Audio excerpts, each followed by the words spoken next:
അടച്ചുപൂട്ടി കാടുമൂടിക്കിടക്കുന്ന മാവൂർ ഗോളിയോർ റയോൺസ് ഇത്തവണ തെരഞ്ഞെടുപ്പിലെ ചൂടേറിയ വികസന പ്രശ്നമാണ്. കുന്നമംഗലം മണ്ഡലത്തിൽപ്പെട്ട മാവൂരിലെ 400 ഏക്കർ സ്ഥലത്ത് പുതിയ സംരംഭം കൊണ്ടുവരാൻ ഇവിടുത്തെ ജനപ്രതിനിധി ഒന്നും ചെയ്തിട്ടില്ലെന്നാണ് നാട്ടുകാരുടെ പരാതി. പരിസ്ഥിതി സൗഹൃദ വികസനം ഉറപ്പുവരുത്തുന്നവർക്ക് ഇത്തവണ വോട്ട് നൽകുമെന്നാണ് ജനവികാരം.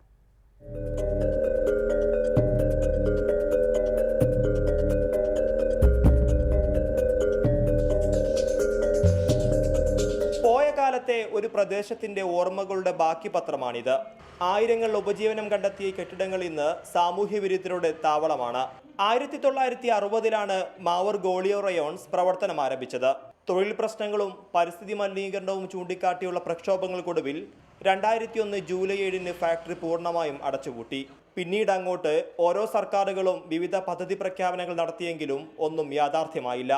ഈ തെരഞ്ഞെടുപ്പ് കാലത്തും കുന്നമംഗലം മണ്ഡലത്തിലെ സജീവ ചർച്ചയാണ് ഗോളിയോർ റയോൺസ്. ഗവൺമെന്റ് ഈ ഒരു ബെർള കൊണ്ടുവരുന്ന പ്രപ്പോസലുകൾ ജനങ്ങൾക്ക് പരിസ്ഥിതി സൗഹൃദമായ പ്രപ്പോസലുകൾ ബെർളന്റെ അടുത്ത് നിന്ന് കൊണ്ടുവരാനും അത് ഏറ്റെടുത്ത് ഇച്ഛാശക്തിയോട് ഗവൺമെന്റ് നടപ്പിലാക്കണമെന്ന് ആവശ്യപ്പെടാനുള്ള ഒരു MLA ഞങ്ങൾക്കില്ല എന്നുള്ളതാണ് ഇതിൽ ദുഃഖകരമായ സത്യം. ഏറ്റവും ഒടുവിൽ ബിർളയുമായി സഹകരിച്ചുള്ള ഇൻഡസ്ട്രിയൽ പാർക്കാണ് സർക്കാർ മുന്നോട്ട് വയ്ക്കുന്നത്. ഇതിനായി സ്പെഷ്യൽ ഓഫീസറെ നിയമിച്ചെങ്കിലും എല്ലാം ഇപ്പോഴും കടലാസിലുറങ്ങുന്നു. ഒരു പ്രദേശത്തിന്റെ കണ്ണായ സ്ഥലത്ത് 400 ഏക്കർ ഒഴിഞ്ഞുകിടക്കുക.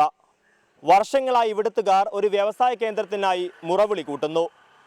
ഈ തെരഞ്ഞെടുപ്പ് കാലത്തെങ്കിലും വാക്കുകൾക്കപ്പുറത്തുള്ള ഇടപെടലുകളാണ് മാവൂറുകാർ ജനപ്രതിനിധികളിൽ നിന്നും പ്രതീക്ഷിക്കുന്നതും.